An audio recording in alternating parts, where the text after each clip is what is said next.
ورسوله وصفيه من خلقه وحبيبه بلغ الرسالة وأدى الأمانة ونصح الأمة وكشف الله به الغمة وجاهد في سبيل الله حتى أتاه اليقين. اللهم صل على نبينا محمد وعلى آله وصحبه أجمعين.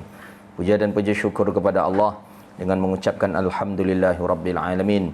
Alhamdulillah kita masih Allah takdirkan bisa melaksanakan ibadah puasa. Bermohon kita kepada Allah dengan nikmat yang Allah sampaikan kita ke Ramadan, dan Allah pun bisa memberikan kita peluang melaksanakan ibadah puasa. Mudah-mudahan nikmat yang seperti ini Allah istiqamahkan sampai meninggal dunia hendaknya. Amin ya rabbal alamin. Salawat dan salam kepada Nabi yang agung, Nabi yang mulia, Sayyidina Rasulullah Muhammad sallallahu alaihi wasallam. Allahumma salli wa sallim ala nabiyina Muhammadin tibbil qulubi wa dawaiha wa afiyatil abdani wa shifaiha wa nuril absari wa diyaiha wa ala alihi wa ashabihi bi'adadin kulli ilmillah ya rabbal alamin. Bapak Ibu jamaah Musalla Baitur Rahim yang dirahmati Allah Subhanahu wa taala. Kajian kita pada hari ini akan kita bahas tentang adab-adab seseorang dalam melaksanakan ibadah puasa itu di bulan suci Ramadan.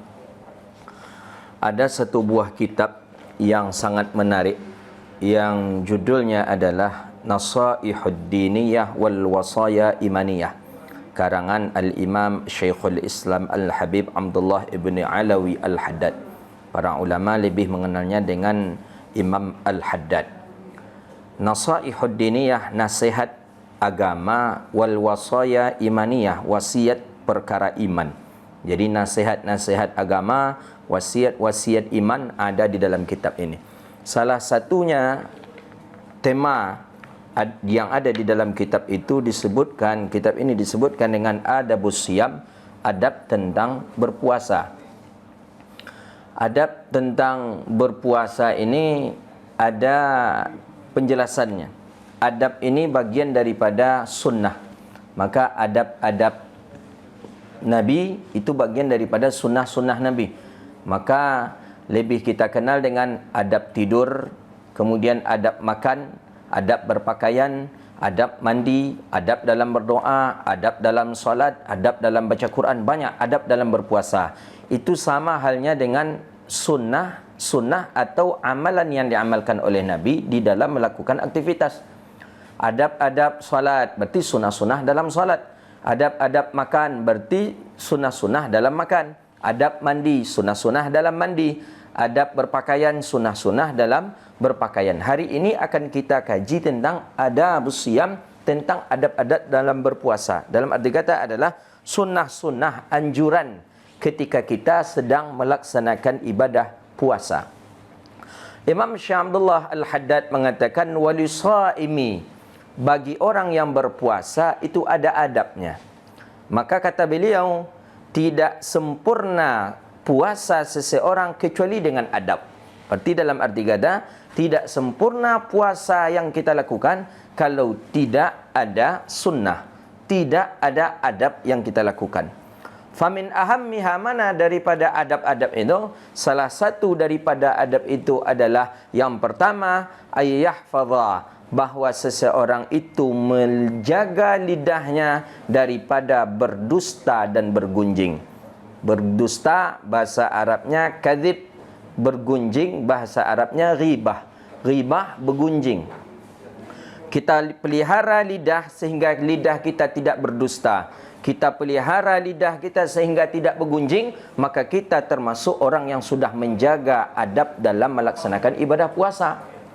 Berat menjaga lidah, ya. Berat menjaga lidah daripada tidak berdusta dan tidak menggibah, ya berat. Maka oleh karena itulah para ulama tetap meletakkan bahawa adab dalam berpuasa yang pertama adalah menjaga lidah. Banyak orang terpeleset karena lidah.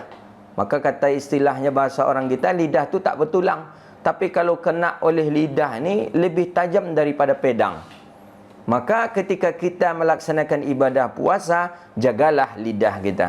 Jangan sampai kita berdusta, jangan sampai kita menghibah atau menggunjing orang. Imam Ahmad bin Hanbal dalam mazhab Imam Hanbali, dalam mazhab Hanbali sudah ada menjelaskan bahawa apabila seseorang berdusta di siang Ramadan dan dia dalam keadaan berpuasa, maka puasanya batal. Itu menurut mazhabnya Imam Hambali. Menurut mazhab kita Syafi'i, apabila seseorang berdusta dia di dalam bulan Ramadan dan dia dalam keadaan berpuasa, maka habislah pahala amal puasanya, tapi puasanya tidak batal. Walaupun puasa kita tak batal, tapi kalau sudah hilang habis pahala amal ibadah puasa kita, capek saja kita berpuasa. Inilah yang dimaksud oleh Nabi SAW yang diriwayatkan oleh Imam Abi Hurairah, Imam Nasa'i merawikan. Kata Nabi SAW, kam min sa'imin laisa lahu min siyamihi ilal ju'i wal atas. Betapa banyak orang yang melakukan puasa, tapi yang ia rasakan cuman lapar dan haus saja. Itu yang ia rasakan, tak ada yang lain. Maka apa penyebabnya? Kenapa mereka haus, lapar, itu saja mereka rasakan? Mereka tak mendapatkan pahala, tidak mendapatkan cucuran rahmat Allah, karena sudah banyak melanggar adab-adab dalam ibadah puasa. Jadi yang pertama itu dia. Kemudian yang kedua, Syekh Abdullah Alawi Al-Haddad juga menjelaskan adab yang kedua bagi seorang yang melaksanakan ibadah puasa, bahwa ia pelihara ainahu, matanya, wa adhanahu, dan telinganya, daripada mendengar dan melihat perkara yang tidak dihalalkan.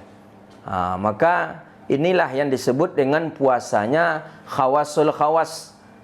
Kalau puasanya orang awam, dia puasa tapi mata tetap memandang maksiat, dia puasa tapi mata melihat aurat orang. Dia puasa tapi telinga tetap mendengar ghibah, namimah.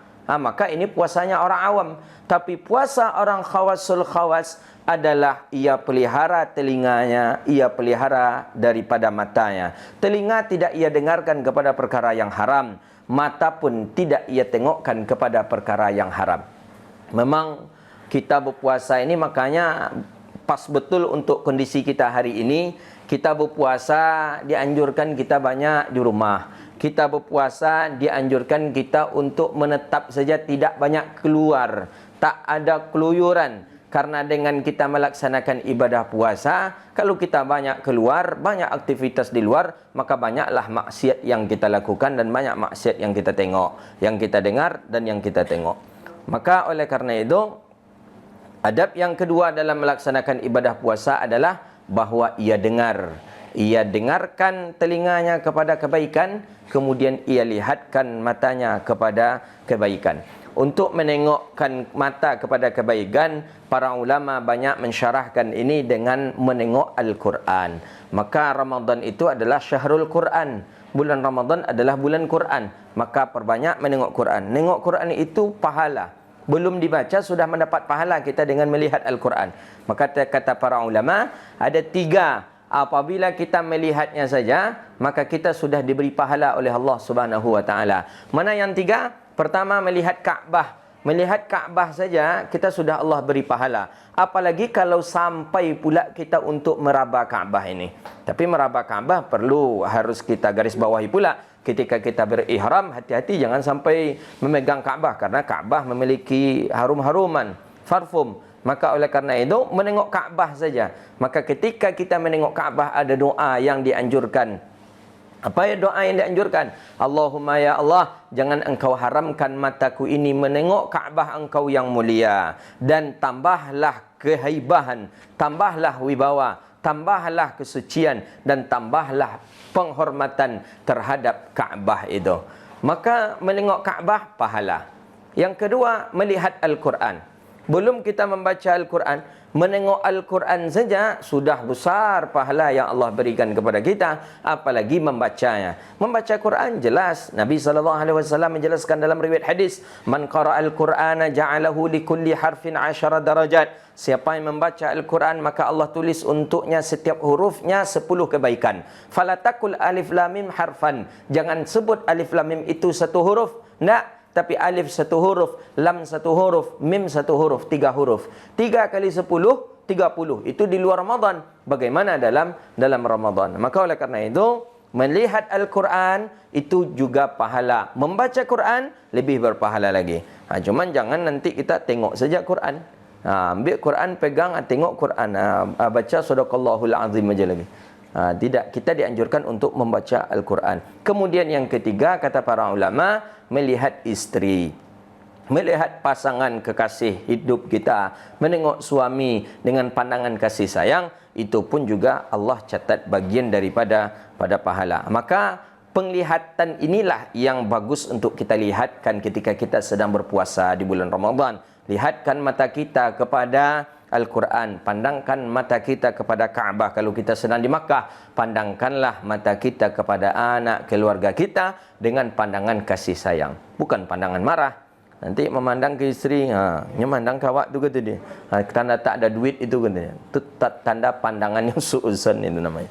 Jadi itu dia. Kemudian kata dia lanjutkan oleh Syekh Abdullah Alawi Al-Haddad dalam kitab Ad-Din An-Nasihah Ad-Diniyah wal Wasaya Imaniyah, bahawa yang ketiga, seseorang menjaga dia akan perutnya daripada yang haram.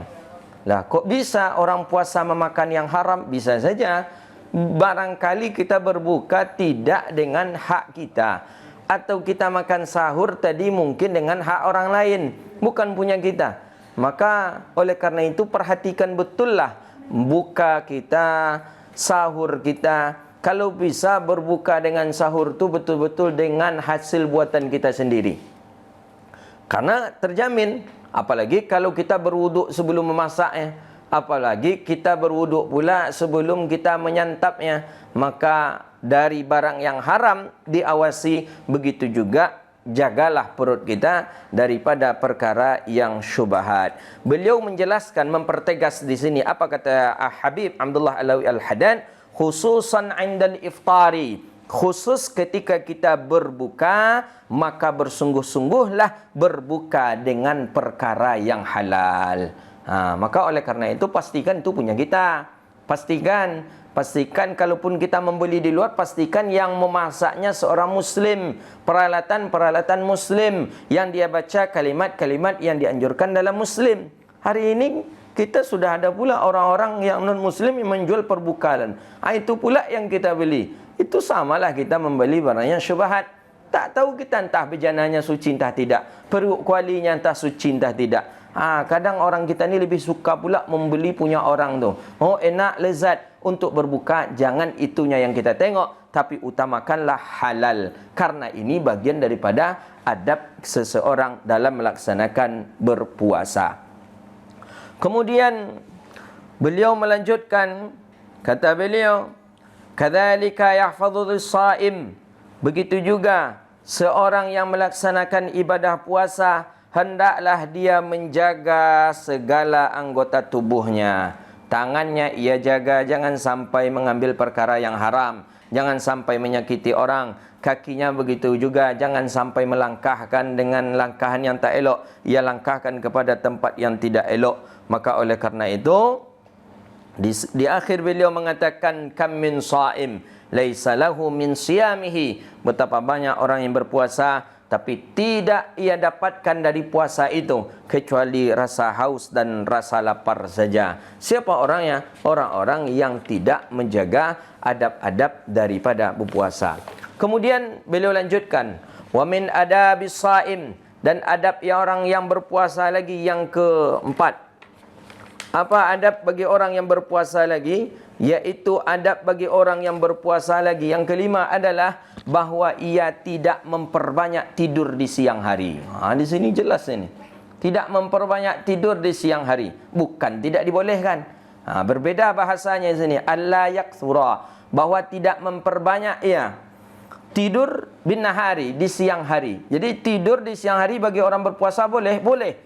Maka di dalam Islam kita ada namanya tidur qailulah namanya. Qailulah itu tidur sejenak sebelum waktu zuhur masuk. Itu yang bagus tidur. Tidur sebelum waktu zuhur masuk, tidur sejenak. Jangan setelah waktu zuhur masuk. Kalau setelah waktu zuhur masuk, kita belum salat zuhur, tidur kita, insya-Allah bangunnya nanti pas 5 menit orang akan berbuka saja nanti. Rusak puasa. Jadi kata Syekh Al-Habib Abdullah Alawi Al-Haddad, bahawa jangan ia perbanyak tidur di siang hari. Jadi tidur boleh di siang hari. Maka inilah hadis, walaupun hadis itu bermasalah, Tapi untuk sekedar nak kita ketahui saja bahawa tidurnya orang yang sedang berpuasa itu dinilai ibadah. Kenapa bisa dinilai ibadah tidur orang yang berpuasa? Karena dia memiliki niat bahawa niatnya nanti akan mujahadah tahajud di malam hari. Niatnya akan melaksanakan salat tarawih di sepanjang malam. Maka dengan niat itulah ia tidur di siang hari. Maka tidurnya itu bisa mendatangkan ibadah. Tapi tidurnya itu pun tentu ada batasan waktu. Tapi kalau mulai setelah sahur dia tidur, nanti berbukanya 1 jam menjelang berbuka saja, nanti baru bangunnya, itu samalah tidak ada guna puasanya itu. Maka oleh karena itu, hari ini yang mendengarkan kalau ada yang tidur, boleh, tapi setelah kajian ini, kita manfaatkan dulu majlis ilmu, mendengarkan untayan-untayan kalimat hikmah dari musannif, dari hadis Nabi sallallahu alaihi wasallam. Jadi jangan sampai kita banyakkan tidur di siang hari. Jadi tidur boleh tak apa-apa. Berapa ukurannya yang tidak banyak itu? Ya mungkin kita tidur 1 jam atau 2 jam, itu sudah cukuplah untuk memulihkan tenaga kita untuk kita bisa tahajud di malam hari. Memang tidur ini, apalagi untuk Ramadan ini, tidur inilah satu hal yang paling disenangi oleh orang-orang yang malas berpuasa. Saya sanggup saya puasa Ustaz, tapi berhentinya bangunnya dari tempat tidur nanti kalau sudah jam 5, itu sama dengan tidak ada nilai puasa kita. Kemudian adab dari berpuasa lagi, beliau lanjutkan bahawa tidak memperbanyak seseorang itu akan malam. Malam jangan sampai ia banyak makan. Bahawa tidak memperbanyak dia makan bil-laili di malam hari. Jangan nanti balas dendam. Dia ada orang kita yang berpuasa, tapi puasanya puasa balas dendam dia. Di siang hari dia tertahan, tidak makan, tidak minum, tapi ketika malamnya setelah berbuka itu langsung dia balas dendam. Langsung. Sebelumnya mungkin kalau bahasa kitanya jamak takhir lah langsung. Langsung di sana jamak zuhurnya, makan siangnya, langsung berjumpa dengan makan malamnya. Jangan, dilarang kita. Karena orang yang ketika berbuka sudah batnil mumtila, kata beliau, sudah penuh perut dengan makanan, dengan air, maka khawatir tahajudnya, khawatir tarwihnya, solat isyanya, maghribnya akan khusyuk. Jarang sekali orang yang perut kenyang tu solatnya khusyuk. Jarang sekali. Apalagi ketika kalau sudah mumtila bahasa hadis tu ketika perut sudah begitu kenyang, ketika kita bawa rukuk, bawa sujud, itu terasa-rasa ada yang keluar. Sedangkan itu kalau kita kaji dalam fikih bisa berakibat kepada batal puasa kita. Maka makan sekedarnya saja. Jangan sampai balas dendam pula kita dengan adanya puasa ini. Kemudian dianjurkan hadap daripada berpuasa lagi adalah bahawa seseorang mestilah ia selalu melihat dan berinfak di atas warga jiran dan tetangganya. Jiranihi. Ini salah satu hadis yang dianjurkan Nabi dalam hadis sahih Muslim. Idza tabakha ahadukumun nath fa akthir muraqa. Apabila masak kalian, kata Rasulullah, maka perbanyaklah kuahnya, kata Nabi. Kemudian tengok kiri kanan, lihat kiri kanan kita, maka bagikanlah kepada mereka. Memang bahasa hadis kuahnya, tapi janganlah kuahnya saja kita bagikan ke orang. Masukkanlah isinya sedikit. Jangan hadisnya kuah saja. Kalau untuk ukuran orang Arab yang faham dengan hadis Nabi, dia faham kuah yang dibagikan, dia akan katakan Alhamdulillah. Tapi ketika orang Indonesia, wabil khusus orang Pekanbaru, diantar kuah saja, depan kita langsung kuah itu dibuangnya. Kita buat kolak, antar kolak tadi ke tetangga, ini kuahnya aja yang ada lagi, ubi dengan isinya sudah habis. Memang tak banyak, memang sengaja kuahnya banyak karena mengikut sunnah Nabi. Inilah depan kita, apa kuahnya aja, kata. Menghina ni, kata. Itu orang kita yang belum faham dia dengan pemberian orang lain. Padahal apapun yang diberikan orang lain perlu untuk kita hargai. Jadi saatnya kita melihat kepada jiran tetangga kita. Itu adab-adab dalam berpuasa. Jangan kita saja yang sahur. Tetangga kita sudah sahur apa belum? Oh, masih mati lampu di rumahnya, belum ada yang hidup, berarti dia belum bangun. Bangunkan dia. Oh, dia tak sahur karena tak ada yang dimasak. Ada di kita, antarkan ke mereka.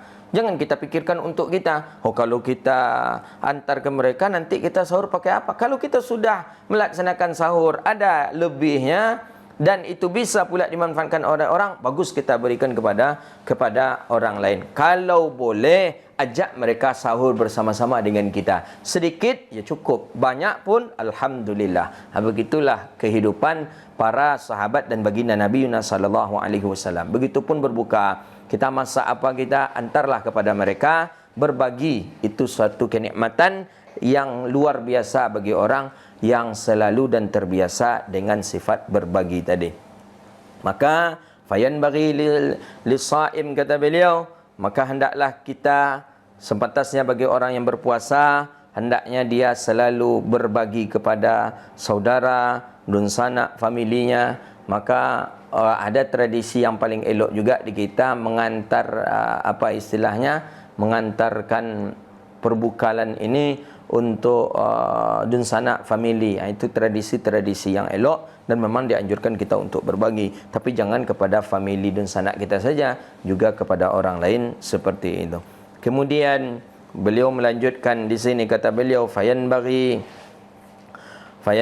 maka sepantasnya dan dianjurkan bagi kita bahawa seseorang itu hendaklah dia menjaga seluruhnya, baik jiwanya dan begitu juga hatinya. Dari apa? Daripada rasa malas dan lalai untuk beribadah kepada Allah Subhanahu wa taala. Maka mudah-mudahan dengan adanya Ramadan ini, walaupun kita sedang diuji dengan wabah ini dalam Ramadan ini, kita bermohon kepada Allah, Ramadan ini tetap Allah berkahi kita, Allah berkahi dan Allah anugerahkan kepada kita malam Lailatul Qadar dalam Ramadan ini, dan Allah ampuni dosa kita, dan mudah-mudahan kita bermohon juga kepada Allah, Allah takdirkan pula kita berjumpa dengan Ramadan berikutnya insya-Allah. Baik, itulah kajian kita. Mudah-mudahan Allah selalu istiqamahkan kita dalam beramal, beribadah kepada Allah Subhanahu wa taala. Amin ya rabbal alamin.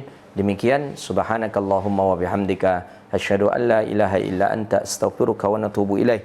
Wassallallahu ala sayyidina wa maulana Muhammadin wa ala alihi wa sahbihi ajma'in. Wassalamualaikum warahmatullahi wabarakatuh.